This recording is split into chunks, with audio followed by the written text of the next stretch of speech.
The people of Gaza have a right to choose what comes in and out of their territorial waters and should have sovereign rights to use their own sea for trade, fishing, travels, etc. Hello. People keep asking us to comment on Israeli officials' threats to imprison us volunteers on the Global Summit Flotilla as terrorists. And honestly, I don't think these statements are worth commenting on, since they are completely baseless and have no legal grounds, and are of course part of a larger communications strategy to silence those in solidarity with Palestine and further dehumanize Palestinians. But I do want to make some things very clear, that we will not be stopped by the baseless threats of Israeli officials who use genocidal political propaganda in desperate attempts to try to silence and scare us. Such threats are not only baseless and unjust, but are a clear violation of international humanitarian law and the Geneva Conventions.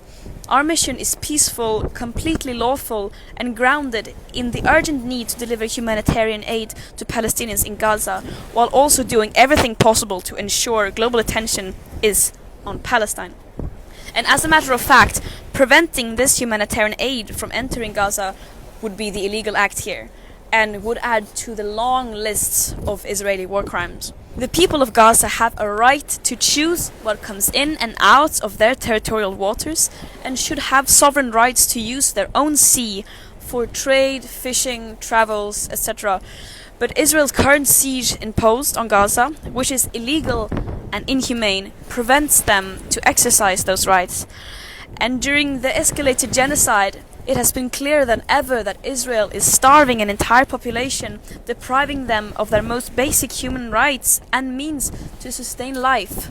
And that is what we are challenging with the Global Summit Flotilla, with dozens of boats and many hundred volunteers from all over the world, including medics and journalists, once again attempting to break this siege by delivering humanitarian aid. And no matter what baseless threats Israel throws at us, or what risks we might face, it is nothing compared to what Palestinians face every day and have been for many decades.